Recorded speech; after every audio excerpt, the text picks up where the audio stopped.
వాక్యంలోకి వెళ్దాం. చూద్దాం పరిశుద్ధ గ్రంథం తిరిగి దేవుని వాక్యం చూద్దాం. యెషయా గ్రంథము బైబిల్ వాక్యం నుంచి యెషయా గ్రంథము 5వ అధ్యాయము తీండి దయతో. యెషయా గ్రంథము 5వ అధ్యాయము 25వ వాక్యాన్ని చదువుకుందాం. యెషయా గ్రంథము 5వ అధ్యాయము 25వ వాక్యము 26 వాక్యములు చదువుకుందాం. దానిని బట్టి యెహోవా కోపము మండుచున్నది. ఆ వాక్యాన్ని బాగా వినాలి. ఆయన వారి మీదికి తను బాహువు చాచి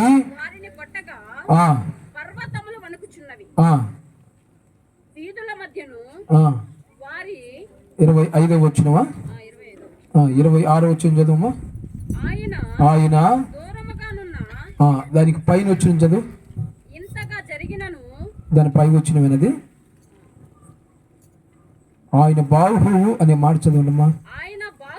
ఆయన బాహువు ఇంకను ఆయన బాహువు ఇంకను చాపబడి ఉన్నది. ఆయన దూరముగా ఉన్న జనములను పిలుచుటకు ధ్వజము ఎత్తెను. భూమి అంతముల నుండి వారిని రప్పించుటకు వీలగొట్టును. చదవాలి. అదిగో వారు త్వరపడి వేగముగా వచ్చుచున్నారు. వారిలో అలసిన వారైనను తొట్టిల్లున్న వారైనను లేడు. వారిలో ఎవ్వడును నిద్రపోయేవారు లేరు, కునికేవారు లేరు. వారి నడికట్టులు విరిపోవు, వారి పాదరక్షల వారులు తెగిపోదు. గట్టిగా స్తోత్రం చెప్పండి. మరొకసారి అదే వాక్యాన్ని మళ్ళా సేవకులు స్పష్టంగా చదవాలి. మనం వచ్చేసి 26వ వచనంలో కూడా ఆయన దూరముగా ఉన్న జనులను పిలుచుటకు ధ్వజమెత్తెను. అనగా యేసుక్రీస్తు యొక్క అపారమైనటువంటి ఆ జెండా లేక ఆయన ధ్వజం ఎత్తి ప్రజలను ఆయన పిలుస్తున్నటువంటి పిలుపును ఇక్కడ మనం అర్థం చేసుకోవాలి. ఈరోజు దేవుని యొక్క సేవకుల యొక్క ప్రయాస ఏమి అంటే నశించుచున్న ప్రతి ఒక్కరు కూడా ఆయన వైపు తిరగాలి, దేవుని వైపు మరల కొలపబడాలి, రక్షణ లేని వారికి రక్షణ కలగాలి, దేవుని బిడ్డలుగా ఉన్నవారు మరి ఎక్కువగా దేవుని వైపు ఆయన వైపు తిరిగి ఆయనలో సంపూర్ణమైన తన బిడ్డలుగా మార్చబడాలని ఒక గొప్ప ఉద్దేశంతో దేవుని రాకడ కొరకు సంఘాన్ని సిద్ధపరచాలని, దేవుని కొరకు ఒక ప్రత్యేకమైన గుంపుగా దేవుని వైపు ఎత్తబడేటువంటి ప్రజలుగా ఆయన వైపు మరలాలని సేవకుల ఉద్దేశంతో ఏర్పరచబడిన కోరికలను ఉద్దేశించి మనం ఈ రోజు మాత్రం మనం జ్ఞాపకం చేస్తున్నాం. దేవునికి స్తోత్రం కలుగును గాక, దేవునికి స్తోత్రం కలుగును గాక. ఏం రాయబడింది అక్కడ? మళ్ళా చదవనా? ఏం రాయబడింది అక్కడ? ఆయన దూరముగా ఉండి జనములను పిలుచుచు ఆయన ధ్వజమెత్తుతున్నాడు. దేవుని స్తోత్రం చెప్పండి. హల్లెలూయా. ఈరోజు మనందరం కూడా ఆయన పిలవగానే ఇక్కడికి వచ్చాం.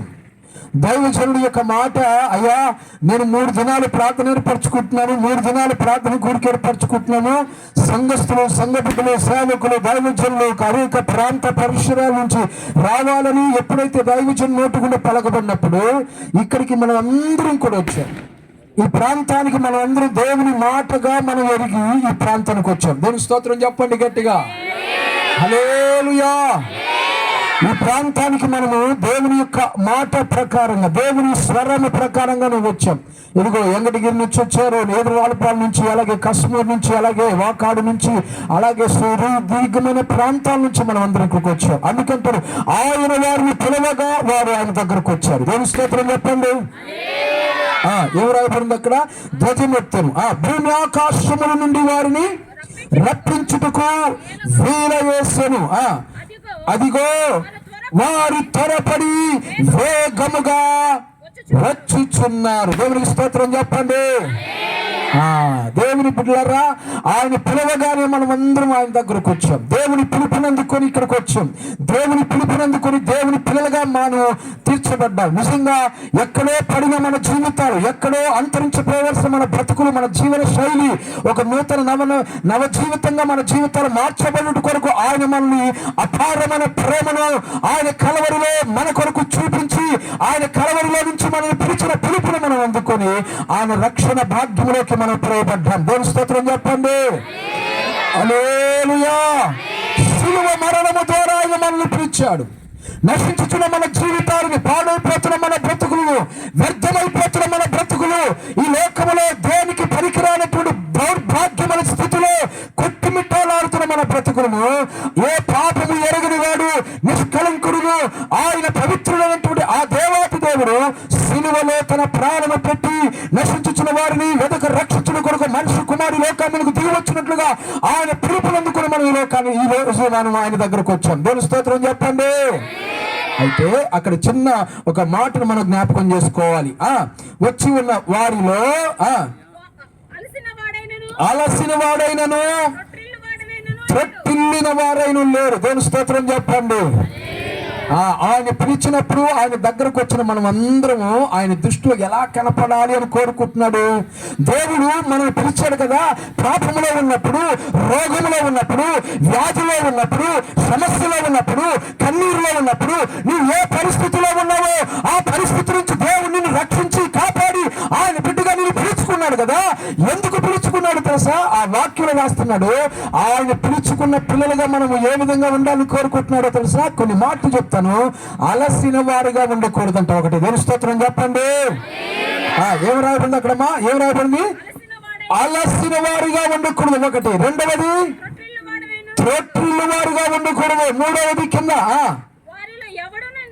నిద్రపోయేవారుగా ఉండకూడదు. మూడు. నాలుగవది కునికే వాళ్ళుగా ఉండకూడదు. నాలుగవది. ఐదవది వారి నడికట్టు తెగి విడిపోకూడదు. ఐదవది. ఆరోది వారి పాదరక్షలు వారు తెగిపోకూడదు. దేవుని స్తోత్రం చెప్పండి.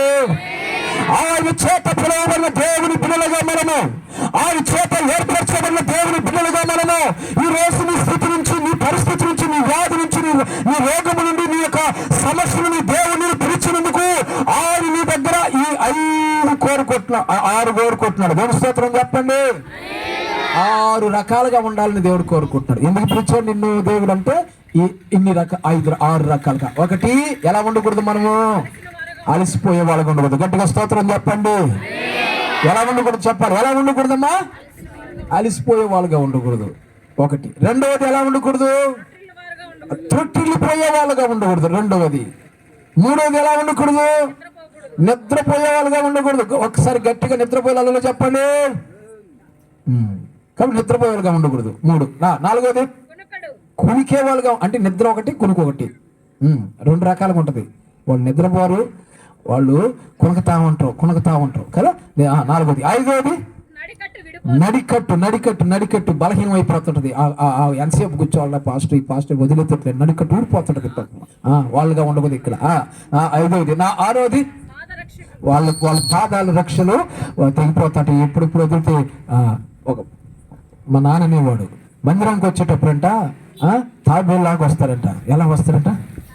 తాబేళ్ళలాగా పోదాంలే, తొందరగా ఉందిలే, మార్పు పాస్ట్ ఏడకపోతాడు వల్ల ఆయన చేస్తూ ఉంటాడు, మనం నిదానంగా పోదామని చెప్పి నిదానంగా తాబేళ్ళలాగా వస్తారంట. పోయేటప్పుడు కుందేళ్ళలాగా వెళ్తారంట, దొరకరంట.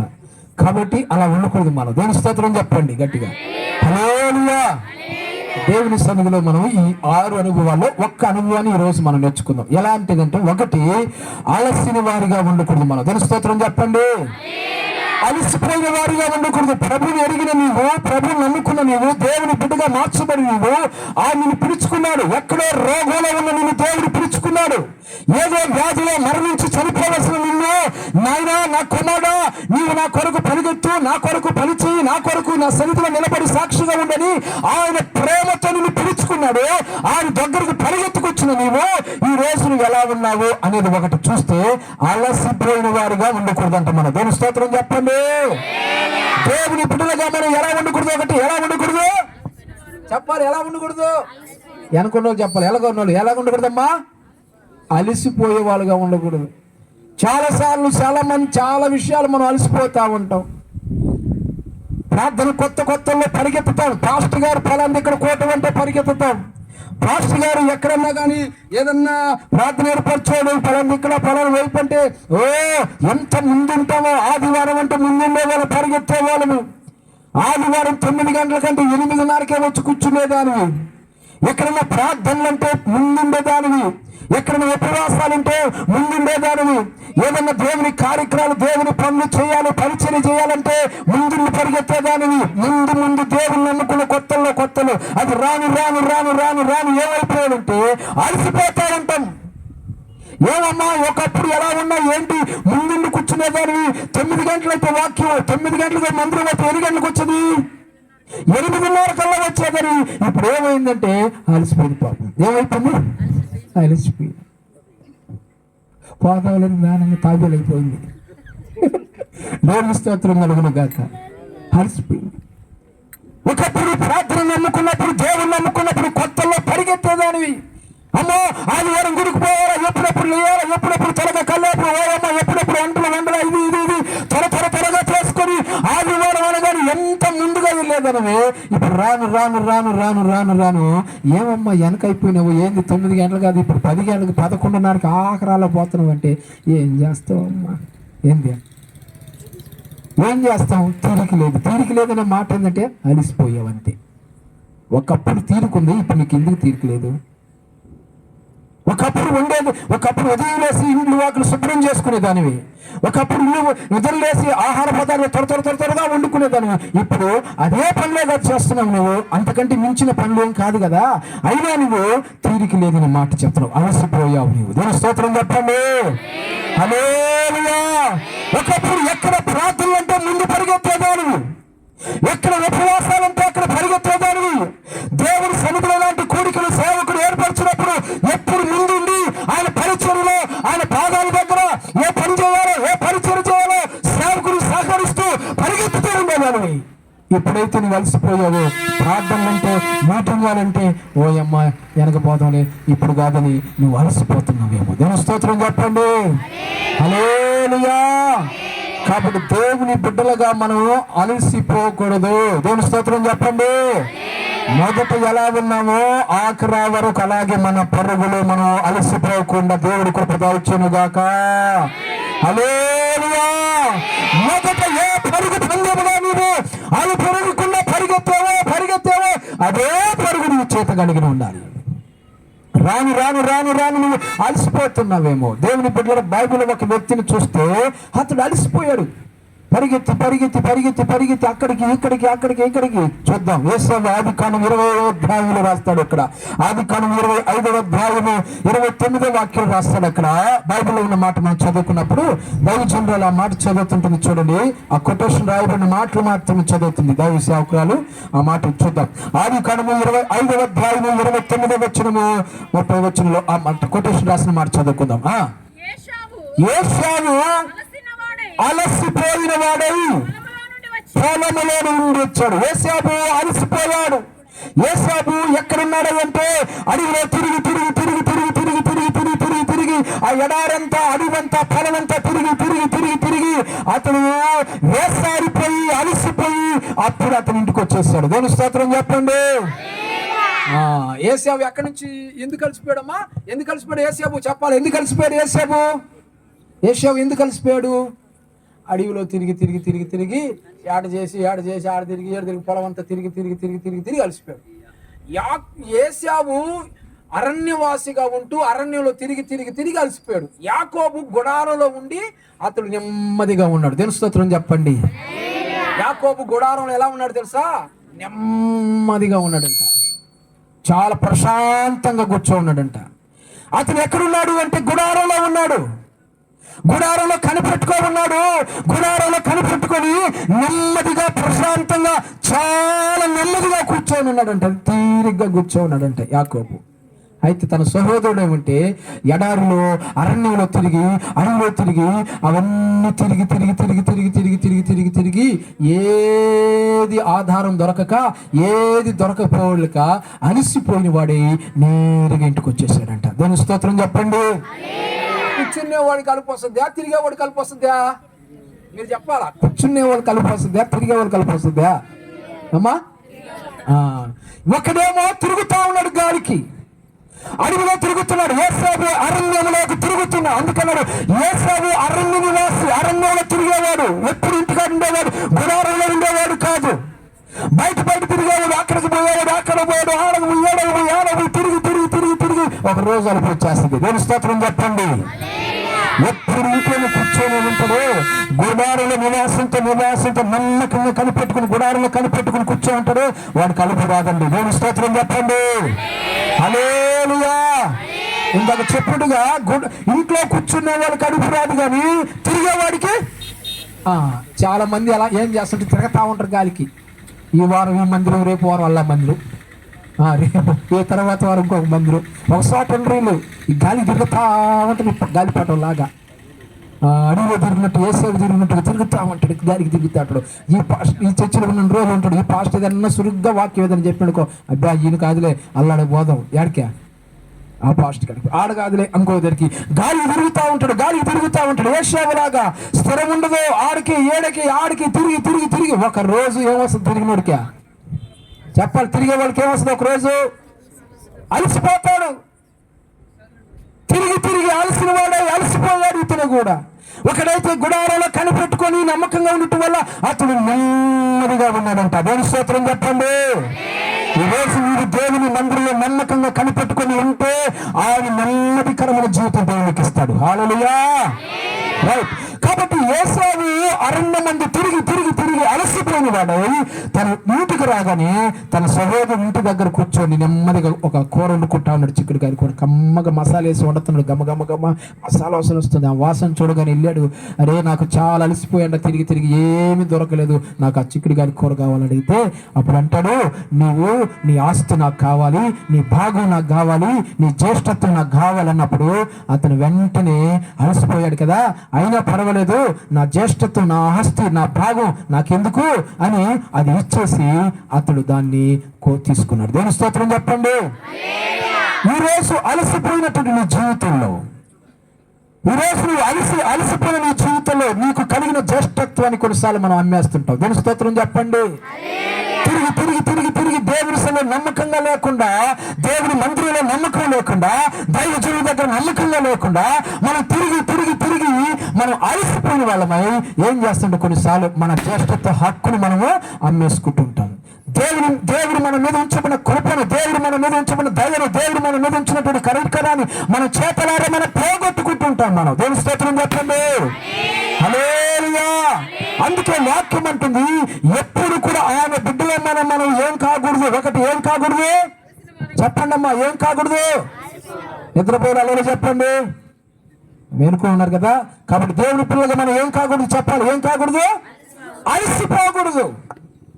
ప్రార్థించే విషయంలో అలసిపోకూడదు. దేవుని ఆరాధనకు వచ్చే విషయంలో అలసిపోకూడదు. దేవుని మందిరంలో పరిచయం చేసే విషయంలో అలసిపోకూడదు. నీవు దేవుని మందిరంలో ఉపవాసం ఉండే విషయంలో అలసిపోకూడదు. కొన్నిసార్లు దేవుని కార్యక్రమాలు పాలుబంపులు పొందే విషయంలో కూడా అలసిపోకూడదు మనం. దేవుని స్తోత్రం చెప్పండి. హల్లెలూయా. రైట్. అలసిపోతే ఏమొస్తుంది? అలసిపోతే మన జీవితంలో భక్తిలో, అంటే మన భక్తి జీవితంలో మనం అలసిపోయిన వారం అయితే మన జీవితంలో ఏ నష్టాలు జరుగుతాయో 3 మాటలు నేను క్లుప్తంగా వాతావరణం బట్టి నేను ముగించేస్తాను. దేవుని స్తోత్రం చెప్పండి గట్టిగా. ఏం జరుగుతుందో తెలిసిన మనం ఒకటి చూడండి. యెషయా గ్రంథము 40వ అధ్యాయము 31వ వచనం రాయబడిన మాట. యెషయా గ్రంథము 40వ అధ్యాయము 31వ వాక్యంలో ఉన్నమాట. ఏ వ్యక్తి అయితే భక్తి జీవితంలో అలసిపోతాడో అతని జీవితంలో జరిగే ఒక ప్రమాదకరం ఒకటి ఏంటో తెలిసిన, యెహోవా కొరకు ఎదురు చూచువారు నూతన బలము పొందుదురు, వారు పక్షిరాజు వలె రెక్కలు చాపి పైకి ఎగురుదురు. అక్కడ కొటేషన్ రాయబడిన చదువుతున్నావు నువ్వు? ఇంకేదైనా చదువుతున్నావా? కొటేషన్ చదవాలి నువ్వు. 40 వచ్చిన 31 వచ్చినలో 31 వచ్చిన 40వ అధ్యాయం 31 వచ్చినలో కొటేషన్ మాత్రమే. అలయక వారు పరిగెత్తాడతారు. దేవుని స్తోత్రం చెప్పండి. మనము ఏ విషయంలో అలసిపోకూడదు అనే ఒక పాయింట్ మనం అర్థం చేసుకున్నప్పుడు, ఏ విషయంలో అలసిపోకూడదు అంటే మొట్టమొదటిగా ఇదేంటంట అలయక పరిగెత్తు, అంటే పరిగెత్తే విషయంలో అలసిపోకూడదు. మనం దేవుని స్తోత్రం చెప్పండి. ఏ విషయంలో అలసిపోకూడదు అంటే పరిగెత్తే విషయంలో. గట్టిగా స్తోత్రం చెప్పండి. ఏ విషయంలో అలసిపోకూడదు చెప్పాలి. ఏ విషయంలో? పరిగెత్తే విషయంలో. ఏ విషయంలో పరిగెత్తే విషయంలో? దేవుని మందిరంలో దేవుని మందిరానికి పరిగెత్తుతూ ఉంటావు నువ్వు. దేవుని కార్యక్రమాల కొరకు పరిగెత్తుతూ ఉంటావు. దేవుని సన్నిధిలో దేవుని విషయంలో పరిగెత్తుతున్న నీవు అలు పెరిగిన వాడిగా నువ్వు పరిగెత్తాడు. దేవుని స్తోత్రం చెప్పండి గట్టిగా. ఆయన కొరకు, ఆయన పని కొరకు, ఆయన సేవ కొరకు, ఆయన పరిచయం కొరకు, ఆయన కార్యక్రమం కొరకు, ఆయన సన్నిధి కొరకు, ఆయన విషయం కొరకు పరిగెత్తే విషయంలో ఏనాడు కూడా అలపురాగుడు మనకి. హల్లెలూయా. ఆరంభంలో ఎలాగైతే దేవుని కొరకు పరిగెత్తామో కడ వరకు కూడా అదే విధంగా మనం పరిగెత్తును గాక. ఆమేనంటారా? ప్రారంభంలో ఎలా పరిగెత్తామో ముగింపు వరకు కూడా అదే పరుగాపడు మనం. దేవుని స్తోత్రం చెప్పండి. చాలా మంది పరిగెత్తుతూ పరిగెత్తుతూ పరిగెత్తుతూ పరిగెత్తుతూ మధ్యలోకి వచ్చి ఆగిపోతున్నారు, అలసిపోతున్నారు. ఇందాక చెప్పినట్టుగా, మొదటిగా చెప్పినట్టుగా ముందు ముందు వచ్చేవాళ్ళు, దేవుని కార్యక్రమాల పాల్గొని పొందేవాళ్ళు, ప్రార్థనతో పరిగెత్తేవాళ్ళు, సేవకుడు ఏ మాట చెప్పే ఆ మాట ప్రకారంగా ఆసక్తి కలిగి దేవుని వెంబడించేవాళ్ళు రాను రాను రాను రాను రాను రాను అలసిపోయిన వారుగా ఉంటున్నారు. దేవుని విషయంలో మనం పరిగెత్తే విషయంలో ఎప్పుడు కూడా మనం అలసిపోకూడదు. గట్టిగా స్తోత్రం చెప్పండి. హల్లెలూయా. ఈరోజు సేవకుడు నిన్ను చూచినప్పుడు మొదట ఉన్న పరుగు పందెంలు ఎలా ఉన్నావో అలాగే నమ్మకంగా పరిగెత్తే విషయాలు అలసిపోయే బిడ్డగా ఉండకుండా ఆయన కృప నీకు దయచేయను గాక. చూద్దాం పరిశుద్ధ వాక్యంలో ఒక సంఘాన్ని గురించి రాయబడింది. గలతీ సంఘం 5వ అధ్యాయం 7వ వచనంలో ఆ సంఘాన్ని గురించి దైవజనుడు అయినటువంటి పౌలు గారు అంటున్నాడు.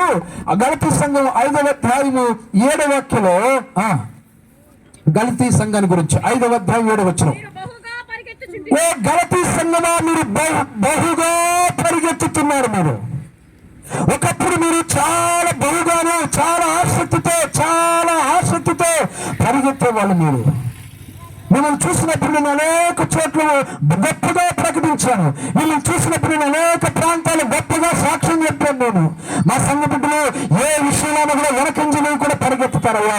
దేవుని సేవ కొరకైనా, దేవుని మందిర విషయమైనా, ప్రార్థన విషయమైనా, ఉపవాసాలైనా, సహాయం చేసే విషయమైనా, పరిచయం విషయమైనా ఏ విషయంలో కూడా వాళ్ళు వెనకంజలేరయ్యా. ముందుండే వాళ్ళు పరిగెత్తే వాళ్ళు నా బిడ్డలు అని చెప్పుకుంటూ వచ్చాను.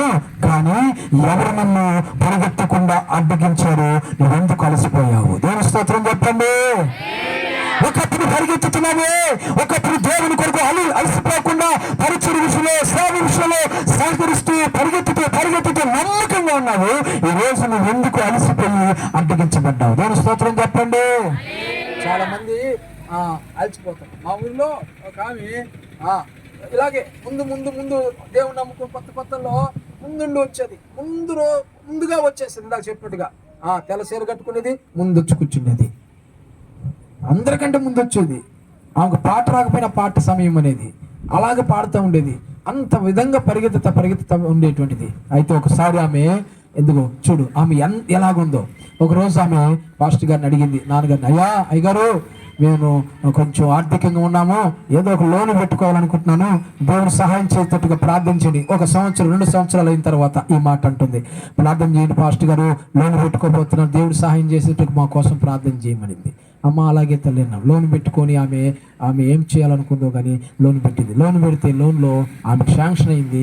ఆమెకి చక్కగా మేలు చేశాడు. అప్పుడు సేవకుని పిలుచుకొని, పాస్టర్ గారు దేవుడు నాకు మేలు చేశాడు, మీరు ఇదిగో ఒక రోజు ఇంటికి వచ్చి ప్రార్థన చేసుకోండి అంటే, అప్పుడు నాన్నగారు వెళ్ళి ప్రార్థన చేశాడు. ప్రార్థన చేస్తే ఇదిగో ఆ ఇంటికాడికి వెళ్ళగానే వీటి కోసం ప్రార్థన చేయండి, ఇదిగో దేవుడు నేను లోన్ పెట్టుకుంది అని చెప్తే, ఏంటి అంటే ఢిల్లీ బర్రెలు. ఏం బర్రెలమ్మా చెప్పాలి? ఏం బర్రె? ఢిల్లీ బర్రె. ఇట్టుంటుందా? ఢిల్లీ బర్రె ఈ సైజు ఉంటుందా లేకపోతే ఇట్టుంటుందా? నాలాగా సన్నగా ఉంటుందా లావుగా ఉంటుందా? ఢిల్లీ బర్రె. 2 బర్రెలు ఢిల్లీ బర్రెలు. ఈసారి లోన్ పెట్టుకుంది, పాల వ్యాపారం పెట్టుకుందాం అనుకున్నాను అంటే మంచిగా ప్రార్థన చేశాడు. ఇదిగో అబ్బా ఎంత నమ్మకంగా దేవుని ముందు వచ్చి పరిగెస్తూ వచ్చి కూర్చుండేది. ఢిల్లీ బండి వచ్చిన తర్వాత ఒక 3 నెలలకి ఒక 6 నెలలకి ఏమైపోయింది తెలుసా, ఆలస్యం అయిపోతుంది, రాకుండా ఆగిపోతా ఉంది. 1 వారం వస్తుంది, 2 వారం వచ్చేదిలే, 2వ వారం వస్తే 3వ వారం వచ్చేదిలే. ఇట్ట ఆ పరుగు పండును రాని రాని రాని రాని అలసిపోయినట్టుగా ఆగిపోతూ ఆఖరాగి పాస్టర్ గారు అడిగితే ఏమని తెలుసా, ఏం చేస్తాం పాస్టర్ గారు, తీరిక లేకుండా ఉందయ్యా. ఏందా తీరిక లేదు. ఆ తీరుకునే మాట అలా పోను రాను మళ్ళీ అడిగితే, ఏమమ్మా కనీసం అట్లా అలా ఆరాధనకి నువ్వు పాలుబంపులు పొందలేకపోతున్నావు ఏంటి నీకు అలాగంటే, ఆఖరాకి ఇంకేం చెప్పలేక అయ్యా పెద్ద శోధన అయ్యా, తప్పిపోయి తొలగించేటట్టుకు దేవుడి కోసం దేవునికి ప్రార్థన చేయ్యా. తీరిక లేని మాట పోయి ఇప్పుడు ఏమైందంటే శోధన అయ్యా, ఆ శోధన పోయేటట్టుగా ప్రార్థన చేయి. ఏంటంట శోధన పోయేటట్టుగా ప్రార్థన. సేవకుడు ఏం చేశాడు, ప్రభు అతడికి నాయన శోధన అంటా నాయన, ఆ శోధన ఏదో మాకైతే తెలియదు కానీ ప్రభు అతడికి దేవుడి సన్నిధికి రానియకుండా, దేవుడి మందిరాన్ని పరిగెత్తనీయకుండా, దేవుడి సన్నిధిలో గడపనీయకుండా, అయ్యా నీ పాదాల దగ్గర నుంచి ఏ శోధన అయితే అతడిని అడ్డగిస్తుందో ఏ సున్నామలో శోధన తొలగి అనగా రైలు పట్టాల మీద పడి చచ్చిపోయింది. అంటే నువ్వు చెప్పిన మాట కదా, నువ్వు చెప్పిన మాట బుద్ధిగా నాయన బెర్రలు పెట్టుకుని ఏదో తిరిగి లేదు, బెర్రలు పెట్టుకుని నేను రాలేకపోతున్నానయ్యా, ఏదో క్షమించయ్యా నాయన అనగాల్సింది శోధన అయ్యా. ఏంది శోధన ఉంది, అందుకని ప్రార్థన చేయి, శోధన అడ్డం తొలగిపోతుంది గంటివి. సేవకుడికి ఏం తెలుసు, ఏసయ్యా ఆ శోధన ఏదో ఆ బిడ్డ నుంచి దాన్ని తొలగించాను కానీ పాపం రైలు పట్టాల కొట్టుకొని వెళ్ళిపోయింది శోధన, రైలు గుద్దుకొని వెళ్ళిపోయింది శోధనని. ఆదివారం వచ్చేసింది పరుగున మోకరించి ప్రార్థన చేస్తుంది, అయ్యా నాయన అయ్యా అయ్యా అయ్యా అని ప్రార్థన చేసి సేవకుడు వచ్చిన తర్వాత అంటుంది, అయ్యా దేవునికి నాకు ఇదే లాస్ట్. ఏంది సంబంధం తిరిగిపోయింది అంతే. ఇదిగో నువ్వు బాప్తీసం ఇచ్చినప్పుడు ఇచ్చే బైబిల్ పాస్టయ్యా నువ్వే తీసుకో, నాకు వద్దు, నాకు ఆ దేవుడు కలిసి రావట్లేదు. ఏం చేయట్లేదు దేవుడు నాకు, ఎలా ఉంది నా భక్తి. కొన్ని సందర్భాలు నువ్వు అలసిపోతున్నావు ఈ లోక కార్యాల విషయంలో, ఈ లోక ఐహిక విచారాల వల్ల నువ్వు వెంబడించకుండా అలసిపోయావంటే దేవుని బిడ్డ నువ్వు ఆయన ఎదుట నిలిచి ఉండలేదు. దేవుని స్తోత్రం కలుగును గాక. హల్లెలూయా. దేవుని బిడ్డ మనం పరుగు పందెంలో దేవుని కొరకు పరిగెత్తాలి. మనం అది పెరగకుండా మన అని చెప్పాడు, వెలుతురున్న వరకు వెలుగున్నంత వరకు మనం పని చేయాలి. వెలుతురున్నంత వరకు మనం పని చేస్తూనే ఉండాలి. వెలుతురు ఆగిపోతే మనం ఎవరు పని చేయం. మన జీవితం ఉన్నంత వరకు మనం పరిగెత్తుతూనే ఉండాలి. దేవుని కొరకు ఆయన పెరగకుండా పరిగెత్తి ఆయన రాజ్యాన్ని స్థాపించాలి మనం. హల్లెలూయా, హల్లెలూయా. మన జీవితంలో వెలుగున్నంత వరకు ఆయన పని చేయాలి అనేవాడు. ఏనాడు కూడా మనం నిలబడాలి అని కోరుకోకూడదు. ప్రభువా నీ పరిచర్లు పరిగెత్తే కృప, పౌలువలే పరిగెత్తే కృప, దేవుని స్తోత్రం కలుగును గాక. పౌలువలే పరిగెత్తే కృప దయచేయని మనం ప్రార్థన చేయాలి. పరిగెత్తుతూ ఉండాలి. దేవుని పని కొరకు అలుపెరగకుండా పరిగెత్తాలి. విశ్రాంతి కలగాలి, లేకుండా నెమ్మదిగా ఉండాలి, కాస్తంత కాముగా ఉండాలనుకోవద్దు. దేవుని కొరకు మనం అలుపు అనేది మన జీవితం రాకూడదు. దేవుని గట్టిగా స్తోత్రం చెప్పండి. హల్లెలూయా. రైట్. కాబట్టి ఒకానొక దినాన ఒక గొప్ప రోషము కలిగిన దైవజనుడు, పౌరుషం కలిగిన దైవజనుడు, వర్షం కురువు అంటే కురుస్తుంది, వర్షం ఆగిపో అంటే ఆగిపోద్ది. అలాంటి గొప్ప దైవజనుడు ఆయన వాక్కు చెలవిస్తే చాలు దైవ యొక్క సన్నిధి ఆయన మధ్యలో నివసించే దైవజనుడు. దేనికి భయపడినవాడు కాదు. ఎంత దూరమైన ఎంతైనా కూడా ప్రభు కొరకు కంకణం కట్టుకుని రోషముగా పరిగెత్తి దేవుని సాగు చేస్తున్న దైవజనుడు ఒకానొక రోజు ప్రాణ భయం చేత ఒకనొక రోజు ఒక చిన్న సమస్య వచ్చిందని ఆ దైవజనుడు పరిగెత్తి ఎవరికి కనపడకుండా ఎక్కడో ఎడారిలోకి వెళ్ళిపోయి ఒక చెట్టు కింద కూర్చొని అలసిపోయిన వాడే, అయ్యా నేను ఇంకా బ్రతకనయ్యా, నేను ఇంకా సేవ చేయలేనయ్యా, నేను నన్ను ఇక్కడ చనిపోయినాయనా అని కోరుకుంటున్నాడు ఒక సేవకుడు. ఒకప్పుడు ఎలా బ్రతికాడు? రోషముగా బ్రతికాడు. ఒకప్పుడు పౌరుషంగా బ్రతికాడు. ఒకప్పుడు దేవుని కొరకు ఆయన రాజ్య స్థాపన కొరకు అనేకమైన బలమైన కార్యాలు చేసిన సేవకుడు, పరిగెత్తినట్టు ఆ సేవకుడు ఒక రోజు ఒక చిన్న సమస్య వచ్చిందని, ఒక రోజు ఒక చిన్న కష్టం వచ్చిందని దేవుని దగ్గర ప్రభువా ఇంత గొప్ప కార్యాలు ఉన్నప్పటికీ చేసావయ్యా. ఆకాశంలోంచి వర్షము ఆగిపోతే ఆగిపోయిందయ్యా, వర్షము కురివంటే కురిసిందయ్యా. అలాంటి గొప్ప గొప్ప కార్యాలు నా జీవితంలో చేసావయ్యా. ఈ చిన్న సమస్య నాకు ఎందుకు వచ్చింది, నన్ను దాన్ని తొలగించవా అని ప్రార్థన చేయాల్సిన వ్యక్తి ఏం చేశారు తెలుసా? అయ్యో నేను ఎందుకు బ్రతకాలా, నేను ఎందుకు జీవించాలా, ఈ సమస్య నాకు ఎందుకు వచ్చిందని పరిగెత్తి పరిగెత్తి పరిగెత్తి పరిగెత్తి పరిగెత్తి ఒక ఎడారిలోకి వెళ్ళిపోయి అలసిపోయి ఒక చెట్టు కింద కూర్చొని, అయ్యా నన్ను చంపేసే ప్రభా, నేను ఈ పని చేయలేను, ఎలా సేవ చేయలేని అంటున్నాడు ఒక సేవకుడు. ఈరోజు నువ్వు ఎలా ఉన్నావు? చిన్న చిన్న సమస్యలు వచ్చాయని అలసిపోతున్నావా? చిన్న చిన్న శోధనలు వచ్చాయని, చిన్న చిన్న కష్టాలు వచ్చాయని, చిన్న చిన్న బాధలు వచ్చాయని ఈ రోజు నీవు అలసిపోయి నేను ఇంక రానయ్యా, నాకు కుదరదయ్యా నా ప్రభువా అని నీ దేవుడికి దూరం అయిపోతున్నావేమో. నీ ఆత్మీయ జీవితాన్ని చంపేసుకుంటున్నావేమో. దేవుని రాజ్యానికి చేరకుండా నిత్య నరకానికి కారకుడిగా మారిపోతున్నావేమో. ఆ భక్తులలాగా ప్రాణ భయము కలిగిన వాడై ఆ యొక్క వృక్షం కింద కూర్చుని ప్రాణభీతితో నన్ను చంపేనాయన అంటుంటే దేవుని స్తోత్రాన్ని దగ్గరకు దిగొచ్చేయంట. దేవుని స్తోత్రం చెప్పండి. అలసిపోకూడదు ప్రభు బిడ్డలారా. మనం దేవుని కొరకు దేవుని విషయంలో ప్రార్థన చేసే విషయంలో అలసిపోకూడదు, విశ్వాసంలో అలసిపోకూడదు, సహాయకరించే విషయంలో ప్రతి విషయంలో మనం అలసిపోయిన వారుగా ఉండకూడదు. దేవుని స్తోత్రం చెప్పండి. రెండవది ఎలా ఏ విషయంలో మనం అలసిపోకూడదు? ఒకటి, దేవుని కొరకు పరిగెత్తే విషయంలో చెప్పండి ఏం కాకూడదు, అలసిపోకూడదు. రెండవది గలతీయులు రాసిన పత్రిక 6వ అధ్యాయము 9వ వాక్యం చదువుకుందాం. గలతీయులు రాసిన పత్రిక 6వ అధ్యాయము 9వ వాక్యం చదువుకుందాం.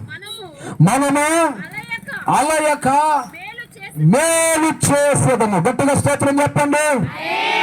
రెండవది ఏ విషయంలో అలసిపోకూడదు తెలిసిన? మేలు చేసే విషయంలో మనం ఏం చేయకూడదు. అబ్బా నేను మేలు చేసి చేసి అలసిపోయినా అంటుంటారు. ఏమంటుంటారా? నేను ఆ వ్యక్తికి ఆ మనసుకి అంటారు పల్లెల్లో, ఆ వ్యక్తికి ఆమెకి నేను చేసి చేసి చేసి ఇంక నేను చేయలేను, నా వల్ల కాదు. దేవుని బిడ్డలుగా మనము మేలు చేసే విషయంలో అలసిపోయే వాళ్ళగా ఉండకూడదు. దేవుని స్తోత్రం చెప్పండి. ఎప్పుడు మనం మేలు చేస్తూనే ఉండాలి. హల్లెలూయా. ఎప్పుడు మేలు చేస్తూనే ఉండాలి. కీడు చేసిన వాళ్ళ దగ్గర కూడా మనం మేలే చేయాలి. కానీ ఒక సందర్భంలో ఒక వ్యక్తి ఆ గుడ్లు తిరుగుతా ఉంటే ఆ వాగులో నీళ్లు పారుతూ గుండు గుంజుకుంటూ ఉంటే ఆ వాగులో నుంచి ఒక తేలు కొట్టుకొని పోతుందంట పాపం ఆ నెలలో. ఆ వ్యక్తి ఆ తేలు సాగు చూసి అయ్యో పాపం ఈ తేలి వృద్ధాగా నీళ్ళలో కొట్టుకోబోతుందని చెప్పి అలా చేయబట్టి ఆ నీళ్ళ నుంచి పైకి లేపాడట. లేపి గట్టిని పెడదామని అలా లేకపోతే ఆ తేలు ఏం చేసింది తెలుసా? టక్కున కుట్టిందంట. అబ్బా అని అలా ఇసిరేసాడు. మళ్ళా ఆ నీళ్ళలో పోతుంటే అరే అని చెప్పి మళ్ళా దాన్ని అలా పైకి తీసేసాడంట. మళ్ళా కుట్టిందంట. మళ్ళా దాన్ని అలా అయ్యో అని ఎదురు కొట్టేశాడంట.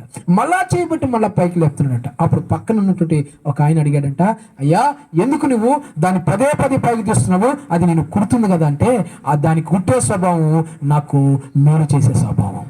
గట్టిగా స్తోత్రం చెప్పండి. అలాంటి వారి మధ్యలో కూడా మనం మేలు చేస్తూనే ఉండాలంతే. కుట్టే వాళ్ళు కుడతానే ఉంటారు, అయినా మనం అవి పట్టించుకో. మనం చేయగలిగేది మనం మేలే చేయాలి.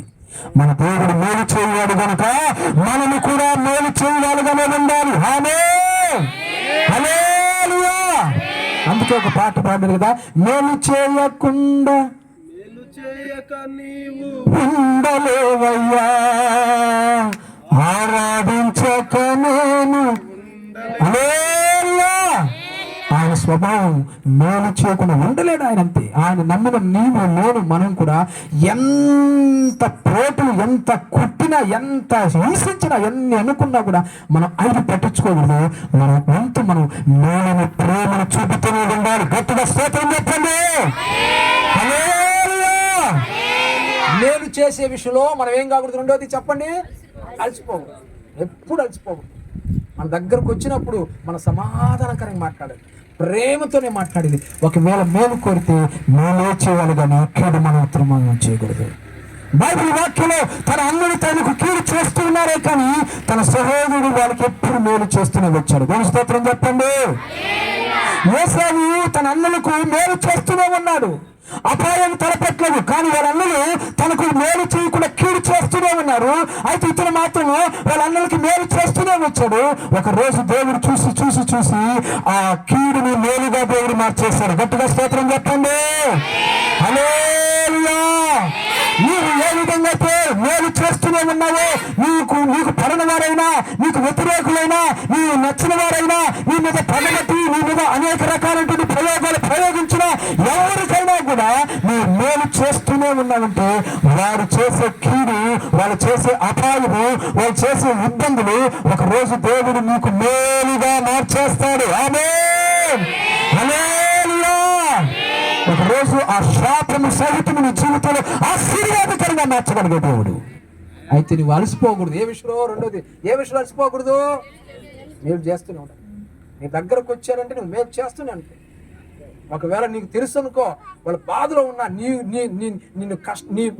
ఇబ్బంది పెట్టిన వాళ్ళైనా, నిన్ను నాశనం చేయాలని కోరుకున్న వాళ్ళైనా, నీకు తెలిసిందనుకో బాగలేదని పరిస్థితి, నువ్వు నేరుగా వెళ్ళి నీ వంతు నువ్వు వాళ్ళ కొరకు మేలే చెయ్యి. చేయగలిగేది మేలు చెయ్యి, చేయలేకపోతే ప్రార్థన చెయ్యి. ప్రభువా ఆ కుటుంబానికి మేలు చేయను ఆయన. దేవుని స్తోత్రం కలుగును గాక. ఆమేన్, హల్లెలూయా. అలా నువ్వు చేయగలిగితే ఆ పట్టణంలో, ఆ దేశంలో, ఆ ప్రదేశంలో నీవు గొప్పవాడిగా మారిపోతావు. ఆమేన్. అందరు నిన్ను గణపరుస్తాడు. అందరు నీకు శత్రువులు కాదు కదా, మిత్రులుగా మారిపోతావు. అందుకంటాడు, నా శత్రువులు ఎదుట నాకు నీవు భోజనమును సిద్ధపరుస్తున్నావా? ఎందుకు అంటే అతడు అందరికి మేలు చేశాడు. దావీదును తరుముతున్నాడు, శత్రువు తరుముతున్నాడు, సంపాదన చేస్తున్నాడు, పొడవాలని చేస్తున్నాడు. కానీ దావీదు ఒక సందర్భంలో ఆ వ్యక్తిని పట్టుకొని చంపాలని అవకాశం వచ్చినా కూడా దావీదు ఒక్క రంతు కూడా హాని చేయలేదు. దేవుని స్తోత్రం చెప్పండి. హల్లెలూయా. రెండవది, మూడో విషయంలో దేంట్లో మనం అలసిపోకూడదు. చూడండి బైబిల్ వాక్యంలో ప్రకటన గ్రంథం 2వ అధ్యాయం 3వ వచనం. ప్రకటన గ్రంథం 2వ అధ్యాయం 3వ వచనం. ప్రకటన గ్రంథం 2వ అధ్యాయం 3వ వచనం చదువుకుందాం. ప్రకటన గ్రంథము ఓకే. నీవు సహనము కలిగి నా నామము నిమిత్తము అలసిపోలేదు. గట్టిగా స్తోత్రం చెప్పండి. మూడో విషయంలో దేంట్లో అలసిపోకూడదు తెలుసా? సహనములో అలసిపోకూడదు మనం. దేంట్లో చెప్పండి? కొంతమంది అంటే, అబ్బా నేను సహించలేనయ్యాక, నేను ఇంకా సహించలేను, నేను ఉండలేనయ్యా. భార్య అంటుంటది, అమ్మా నా భర్త చేసే బాధలకి నేను సహించలేను అంటుంటది. నువ్వు సహిస్తేనే, గట్టిగా స్తోత్రం చెప్పు. సహించే విషయంలో అలసిపోకూడదు. కొంతమంది సేవకుడు అలసిపోతుంటాడు, నేను ఆగలేను ఆ సంఘస్థులతో. ఏందా సహనం ఉండదు. అబ్బా ఇట్టడి విశ్వాసం నాకు వద్దు, ఇట్టడి బిడ్డలు నాకు వద్దు అంటుంటాడు ఒక్కొక్క సేవకుడు. ఒక్కొక్క విశ్వాసం అంటుంటది, అబ్బా ఈ పాస్ట్ మాకు వద్దయ్యా. నీవు సహనములో అలసిపోకూడదు. దేవుని స్తోత్రం చెప్పండి. అక్కడ ఏం రాయబడింది తెలుసా? పాస్టర్ గారు కొటేషన్ చేసి వాక్యం చదువుతుంది. సహనములో నీవు సహనము కలిగి నా కొటేషన్ చేశాను లేదండి, అయితే అదే చదువును. నీవు సహనము కలిగి నా నామము నిమిత్తము అలసిపోలేదని నేను ఎరుగుతున్నా. గట్టిగా స్తోత్రం చెప్పండి. దేవుడే అంటున్నాడు, ఆ సంఘాన్ని గురించి రాస్తున్నాడు. ఆ సంఘం పేరు ఏం పేరు? ఆ సంఘం పేరు ఏం పేరు? ఎఫ్ఎస్సి సంఘమేనా? ఎఫ్ఎస్సి సంఘమేనా? కరెక్ట్. ఎఫ్ఎస్సి సంఘాన్ని గురించి అంటున్నాడు బైబిల్, లేక దేవాతి దేవుడు అంటున్నాడు ఎఫ్ఎస్సి సంఘాన్ని గురించి అంటున్నాడు. నీవు ఏమంటా? సహనము కలిగి నా నామ నిమిత్తము అలసిపోలేదని నేను ఎరుగుతున్నాను. దేవుని స్తోత్రం చెప్పండి. నేను నిన్ను ఎరుగుదును అనాలి ఆయన. దేవుని స్తోత్రం చెప్పండి. దేవుడే వచ్చి నేను నిన్ను భుజం తట్టి నేను నిన్ను ఎరుగుదును. ఎందుకో తెలుసా? నీవు ఎన్ని కష్టాలు వచ్చినా, ఎన్ని బాధలు వచ్చినా సహనంతో నువ్వు నా పట్ల నిలబడ్డావు. నేను నిన్ను ఎరుగుదును. ఆమేన్. నాకు నీవు తెలుసు. ఎరుగుదును అంటే అర్థమైంది, నాకు నీవు తెలుసు. దేవుడికి నువ్వు తెలుసా? నీకు దేవుడు తెలుసు, కానీ దేవుడు నిన్ననాడు, నువ్వు నాకు తెలుసు అన్నాడు. గట్టిగా స్తోత్రం చెప్పండి. మనం అందరం దేవుడు ప్రభు ఎవరో మనకు తెలుసు. కానీ ఇప్పుడు ఒక మాట చెప్తా. ఉదాహరణగా కొన్ని సందర్భాల్లో వాకాడ్లో అనుకో, మీటింగ్స్ అనుకో, చాలా మంది కొత్త వాళ్ళు వస్తూ ఉంటారు. వచ్చి అయ్యగారు ఇలాగ పలాంది ఇక్కడ అంటూ ఉంటారు. నేను మీకు తెలుసా అంటుంటారు.